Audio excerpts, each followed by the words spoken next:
Hey guys, welcome to TST Garage. I'm Bart. In this episode, I will be working on the Suzuki GSX-8S here.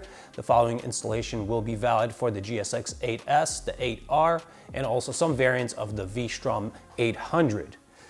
This bike is already outfitted with a full suite of crash protection components. As you can see, we have our frame sliders, Delrin bar ends, a Delrin fork slider, and some swing arm spools. In the event of a crash, this bike has an added vulnerability here in this area of the motor. It is the waterway from the water pump up to the thermostat housing.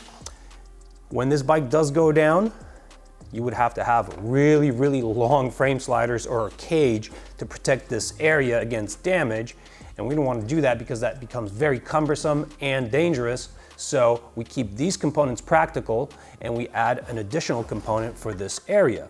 We have designed this very nicely CNC machined Delrin component that covers this pump and prevents this area from being ground down or busted open in the event of an unfortunate crash.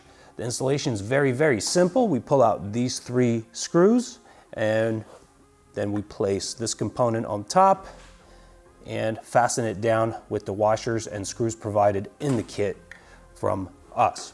So, that being said, let's go ahead and grab an 8mm socket, remove these 3 screws,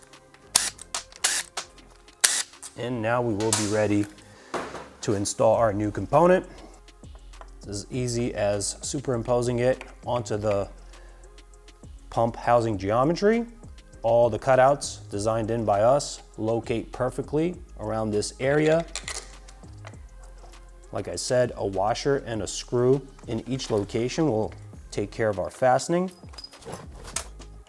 Our fasteners use a 5mm hex key or Allen head.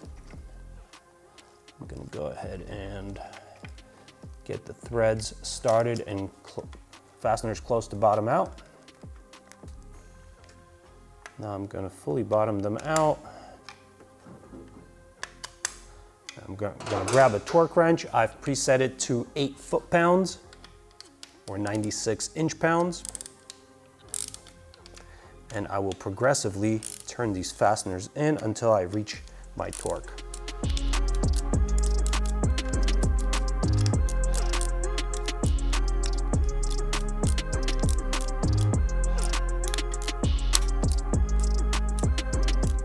And that's the whole procedure. This job's done, and now this area is protected through the dispersion of forces from a potential crash among very many surfaces that are present here, instead of just focusing all the impact energy on one area, which is down here. In addition, the crash energy absorption is mitigated by the use of Delrin material here. The Delrin material acts like a spring component. It'll absorb that energy and slowly propagate it up instead of causing a shock load like a regular impact does. All right guys, that's pretty much it. This installation's complete. Bike's ready to go. If you like what you see here, check out TSTindustries.com. We have these components ready to go, ready to ship to you. We also have some parts that you may want to check out for other rides in your garage. Thank you for watching. Ride safe. See you later.